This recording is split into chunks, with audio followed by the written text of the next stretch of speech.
Wave equation of electron in A periodic potential. आज हम देखेंगे कि हमारे पास वेव इक्वेशन क्या होगी इलेक्ट्रॉन की पीरियोडिक पोटेंशियल में। We treat the wave equation for general potential L at general value K। ठीक, हम ऐसे जनरली उसे ट्रीट करेंगे वेव इक्वेशन को कोई भी जनरल पोटेंशियल के कंसीडर करके किसी भी K वैल्यू पे। ठीक है, let you x donate the potential energy of the electron in a linear latest of latest constant A। हमारे पास अगर हम लें एक कोई लेटेस्ट लें तो उसका लेटेस्ट कांस्टेंट A के लिहाज से उसकी पोटेंशियल की वैल्यू क्या होगी, यू एफ एक्स होगी, पोटेंशियल एनर्जी की वैल्यू। और ये पोटेंशियल एनर्जी किस लिए आ रही है आपके पास, यहाँ पे हमने कहा था कि हमारे पास जो आयन का स्टार्ट पे हमने जब बताया था आपको कि हमारे पास लेटेस्ट में अगर एक मैं लेती हूँ डिफरेंट आयन्स होते हैं, जैसे ये एक आयन है, दूसरा आयन है, क्योंकि आपके पास मेटल्स में क्या होता है, इलेक्ट्रॉन जो है वो अपनी जगह छोड़ देंगे, ठीक है, लीव कर देंगे अपने शेल को और वो फ्रीली मूव करेंगे। तो फ्रीली मूव करते करते इन आयन्स की वजह से उन पे उसका कुछ पोटेंशियल एक्ट कर रहा होगा, तो हम इसी पोटेंशियल की यहाँ पे बात कर रहे हैं।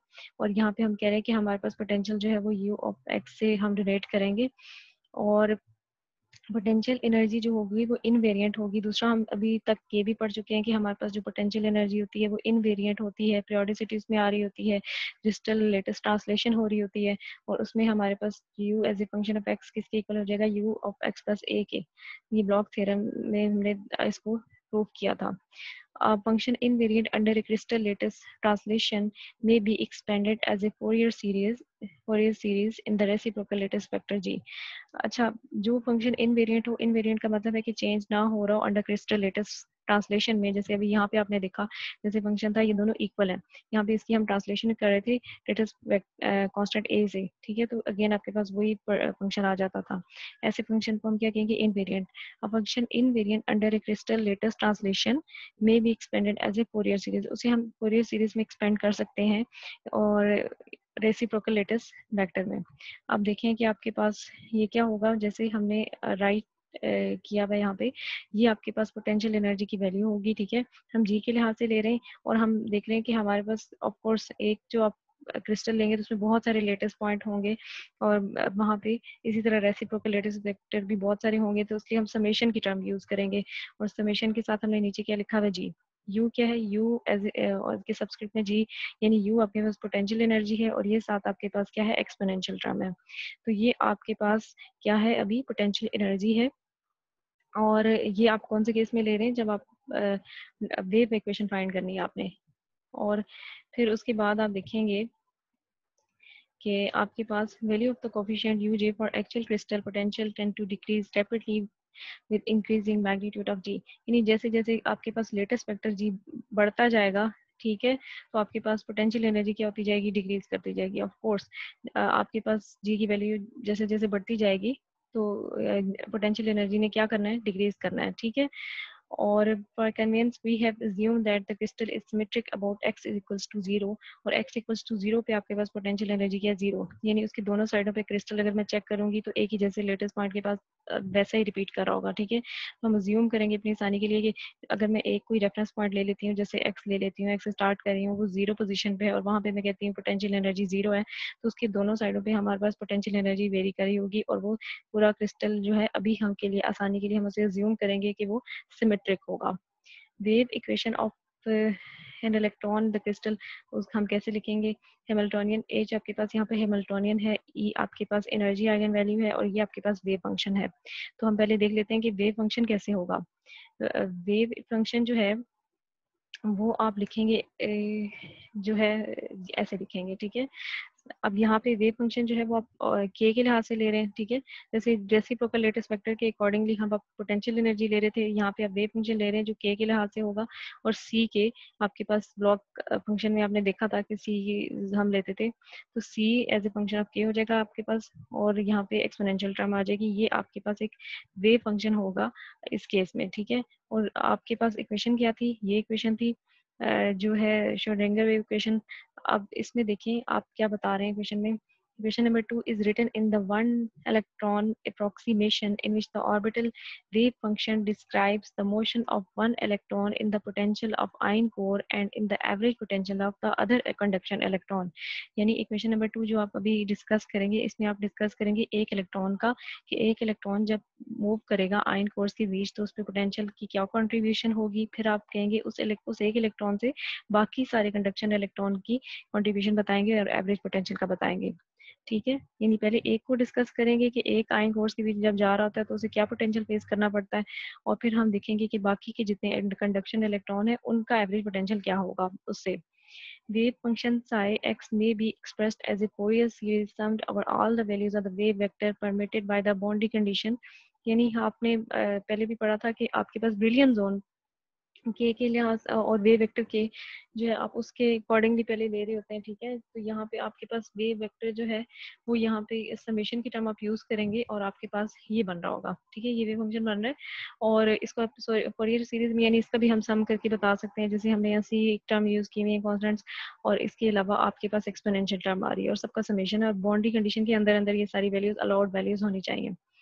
Set of values of k has the form 2 pi n by l because these values satisfy boundary condition our length l। यानी अगर आप पूरी लेंथ ले रहे हैं क्रिस्टल की l तो उसमें आपके पास 2 pi by n l आप लेते हैं। ठीक है, और n लिखा हुआ है, n का मतलब है कि हर एक पॉइंट पे जैसे n की वैल्यू 1 होगी तो 2 pi by l, और n की वैल्यू आगे वेरी करती जाएगी, 2 होगी तो आगे मजीद बढ़ती जाएगी। ठीक है, और इसमें n कोई भी इंटीजर है जो नेगेटिव भी हो सकता है पॉजिटिव भी, क्योंकि आपने सिमेट्री की बात की और x से आप कह रहे हैं कि अगर x आप एक पॉइंट लेते हैं 0 उससे इस तरफ की बात भी करेंगे, लेटेस्ट पॉइंट होगा यानी एक से नेक्स्ट लेटेस्ट कांस्टेंट तक डिस्टेंस जो होगा उसकी बात करेंगे, फिर नेक्स्ट की इधर, फिर इसी तरह x इक्वल टू 0 से इस साइड पे भी आप बात करेंगे। ठीक है, इसलिए आप ये वाली टर्म इस तरह बता रहे हैं बताएंगे। ठीक है, और अच्छा, if one particular wave vector k is contained in a psi, then all other wave vector in the Fourier expansion of this psi will have the form k plus g, where g is any reciprocal lattice vector। यानी पहला अगर आप k कहते हैं कि wave vector था तो next कैसे आते जाएंगे, k plus j में आते जाएंगे।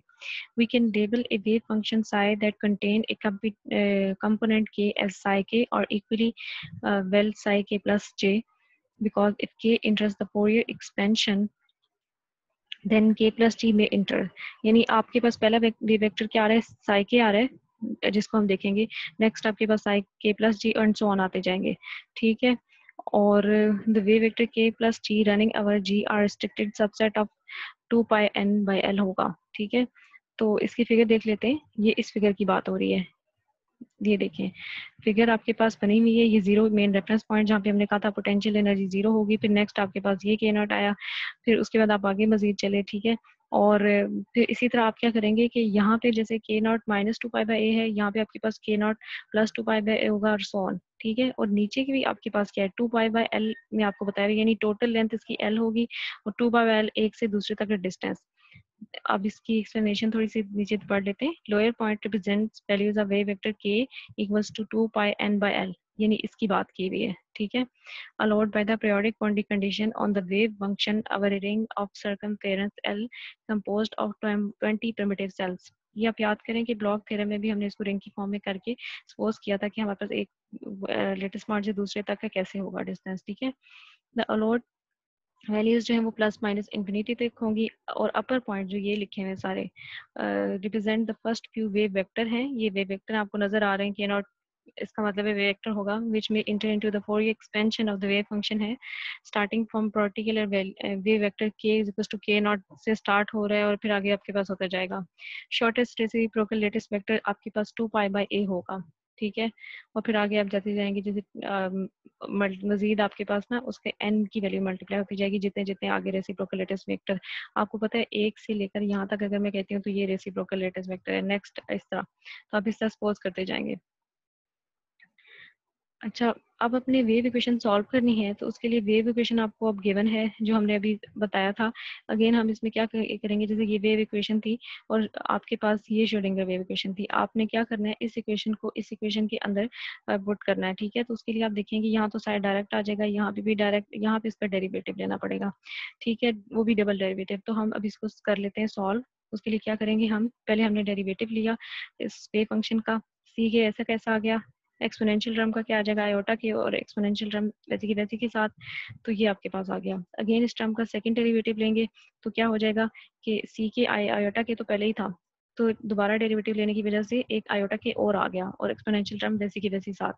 अब आयोटा जो है वो आपके पास आयोटा स्क्वायर हो जाएगा जिसकी वैल्यू -1 हो जाएगी, इसलिए यहाँ माइनस है, और के स्क्वायर हो जाएगा, सी एज ए फंक्शन ऑफ के हो गया आपके पास, और ये एक्सपोनेंशियल टर्म। ठीक, अब आपके पास ये जो है डबल डेरिवेटिव अगर आप वे फंक्शन का लेंगे तो उसकी वैल्यू है, उसकी वैल्यू मैंने ये पुट कर दी है। ठीक है, और -h²² था। यहाँ पे आपके पास क्या था, u की वैल्यू थी, तो u की वैल्यू आप लिखेंगे साई समेशन। देखिए जब पोटेंशियल एनर्जी की टर्म होगी आपने याद रखना है समेशन में g है, और u के नीचे सब्सक्रिप्ट में g, और एक्सपोनेंशियल टर्म आपके पास क्या है, i g x है। ठीक है, और क्योंकि वो रेसिप्रोकल लेटेस्ट वेक्टर में हम ले रहे थे पोटेंशियल एनर्जी, और यहाँ पे आपके पास हम लिखते हैं, अगर आप थोड़ा सा इसको वेव इक्वेशन को याद करें तो ये आपके पास क्या था, ये तो सिंपल टर्म थी, -h²/2m आप लेते थे। ठीक है, और यहाँ पे आपके पास क्या था, डेरिवेटिव ले रहे थे आप, d² साई बाय dx² था, उसकी जगह ये वैल्यू आ गई है। फिर उसके बाद आपके पास प्लस आता था, यहाँ पे u की वैल्यू थी, और फिर यहाँ पे फिर साई था, u की वैल्यू आपके पास ये आ गई, साई की वैल्यू ये आ गई जो वेव फंक्शन है, फिर उसके बाद आप लिखते थे e और साई। अब यहाँ पे आप देखें कि ई आ गया आपके पास, और साई की फंक्शन साई यानी वेव फंक्शन की वैल्यू जो है आपके पास अगेन ये आ गई है। ठीक, अब आप देखें इसको थोड़ा रीअरेंज करेंगे कैसे हो जाएगा आपके पास, ये ब्रैकेट मैंने खोल दी, आपके पास यहाँ पे भी माइनस, यहाँ पे भी माइनस था, ये पॉजिटिव हो जाएगा, और यहाँ पे आपके पास क्या हो जाएगा, ये दोनों मल्टीप्लाई होंगे, दो समेशन हो जाएंगे, एक समेशन जी और एक समेशन के हो गया। बाकी आपके पास यू जी ये आ गया और सी के आ जाएगा, और उसके बाद एक्सपोनेंशियल टर्म आपके पास कैसे हो जाएगी, आयोटा, यहाँ पे जी था और यहाँ पे के, तो दोनों ऐड हो जाएगा, के प्लस जे हो जाएगा। ठीक है, और फिर उसके बाद एनर्जी आपके पास ई आ गई, यहाँ पे समेशन सी के आ गया, और एक्सपोनेंशियल टर्म आयोटा के एक्स आ जाएगा। अब आपने क्या करना है, ये जो सेकंड टर्म है जो पोटेंशियल एनर्जी वाली टर्म है जिसको एक्चुअली हम ऑब्जर्व करना चाहते हैं, तो उसमें हमने क्या करना है कि उसको के माइनस जी से रिप्लेस कर देना है, यानी के जहाँ पे है ना, के को के माइनस जी से रिप्लेस कर देंगे। उसको रिप्लेस करेंगे तो आपके पास क्या बनेगा, ये टर्म वैसी की वैसी आ गई, क्योंकि इसमें कोई चेंज नहीं करनी, इसमें कोई चेंज नहीं करनी, सिर्फ इसमें हमने रिप्लेस किया है के माइनस जी से के को। ठीक है, रेसिप्रोकल लेटेस्ट वेक्टर में यानी लेके आए जब हम उसको डिफरेंट डायरेक्शन में लेके आ रहे होते हैं, जैसे हमने ब्रैग कंडीशंस में देखा था। तो ये समेशन जी समेशन के आ जाएगा, यू जी सी, और यहाँ पे के था सिर्फ, तो यहाँ के माइनस डी हो जाएगा।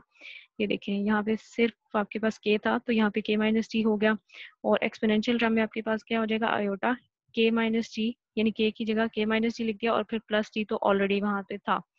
ठीक है, एक्स आ जाएगा, और एक्सपोनेंशियल टर्म ये सेम आपके पास जैसे ऊपर थी एज इट इज वैसे ही नीचे आ जाएगी। ये अगेन वैसी टर्म, यहाँ पे क्या चेंजिंग आ जाएंगी, अब आप देखें कि आपके पास minus T plus T cut जाएगा, सिर्फ एक्सपोनेंशियल टर्म में क्या रह गया, आई आयोटा के एक्स रह गया, और एनर्जी की टर्म आपके पास कैसे वैसी की वैसी रहेगी। अब आपने इसमें से कॉमन लेना है चीजें, जैसे अभी यहाँ पे आप क्या चीज कॉमन ले सकते हैं इस इक्वेशन में, एक तो ये कि समेशन कि आप सब में, क्योंकि इस टर्म में भी इस टर्म में भी, दूसरे में बाहर ले सकती हूँ। बाकी आपके पास h²/2m आ जाएगा, के स्क्वायर सी आ गया, और ये वाली जो एक्सपोनेंशियल टर्म है ये जो है, ये दोनों में आप देख रहे हैं पहली टर्म भी अब सेम हो गई है, पहले डिफरेंट थी। ठीक है, अब आपके पास आई के एक्स और आई एक्सपोनेंशियल टर्म आयोटा के एक्स आ रही है, तो उसे कॉमन ले लेंगे, और यहाँ पे सिर्फ इतना ही आ जाएगा, फिर प्लस एक समेशन यानी जी वाला रह गया था यहाँ पे, यू जी और सी के माइनस जी हो जाएगा, और ये एक्सपोनेंशियल टर्म बाहर आ गई। इसी तरह सेम आप देख रहे हैं कि यहाँ पे भी एक्सपोनेंशियल टर्म है, तो आप क्या करेंगे, दोनों साइडों पे अगर कोफिशिएंट आपने फाइंड करने होंगे एक्सपोनेंशियल के, मैं देखती हूँ क्या है, तो वो आपके पास ये साइड टर्म और ये साइड टर्म के इक्वल होगा, यानी एक्सपोनेंशियल टर्म की अगर मैं कंपेयर करूँ दोनों साइडों पे तो वो ये आ जाएगा, और दोनों यहाँ से कट जाएंगे, तो ये बचेगा आपके पास। और आप इसमें देखें कि आपके पास जो है साई के भी यहाँ से कैंसिल हो गया। ठीक है, साई के भी यहाँ पे भी था, यहाँ पे भी था, ये भी कट गया, पीछे रह गया h cut square k square by 2m c as a function of k plus ये वाली टर्म आपके पास आ जाएगी, और ये आ जाएगा। ठीक है, अब इस ई को भी हम दूसरी साइड पे ले जाते हैं, दूसरी साइड पे मैं लेके गई हूँ, तो मैंने यहाँ पे इसको लिख लिया है, बाकी एज इट इज आप देखेंगे जैसे ऊपर है वैसे कि वैसे नीचे आ जाएगा। अब इसमें से कॉमन क्या चीज़ हो सकती है, जैसे सी आपके पास एज ए फंक्शन ऑफ के आ जाएगा, ये आप कॉमन ले लेंगे, तो आपके पास बचेगा क्या, h cut square k square by 2m minus सी आ जाएगा। ठीक है, प्लस आपके पास समेशन आ जाएगा जी, यहाँ पे यू जी और सी के माइनस जी आ जाएगा इक्वल्स टू 0। ये आपके पास टर्म आ रही है। अब आप एक्चुअली वेव इक्वेशन बनाना चाह रहे थे, अब इसको थोड़ा सिंपल कर देते हैं। सिंपल कैसे करेंगे कि जैसे ये टर्म है, थोड़ी बड़ी टर्म लग रही है, तो उसको हम एक जो है डोनेशन कर देंगे, यानी हम डिनोट कर देंगे लैम्डा के से। लैम्डा के से रिप्रेजेंट कर दिया मैंने इसको, ये माइनस ई आ जाएगा, ये आपके पास ये आ जाएगा सी, और सेम आपके पास ऊपर जैसा वैसा आ जाएगा। ये आपके पास इक्वेशन होती है, इसे कहते हैं सेंट्रल इक्वेशन। क्या कहेंगे आप इसे? सेंट्रल इक्वेशन, जो किटल की बुक में भी है, आप उसको ज़रा देख लें। ये देखिए, ये सारे स्टेप्स हमने किए हैं और आपके पास फाइनल ये वाली फॉर्म इक्वेशन आ गई है, सेंट्रल इक्वेशन। यही हमने फाइंड करनी थी और यहाँ पे ये ऑब्टेन हो गई है।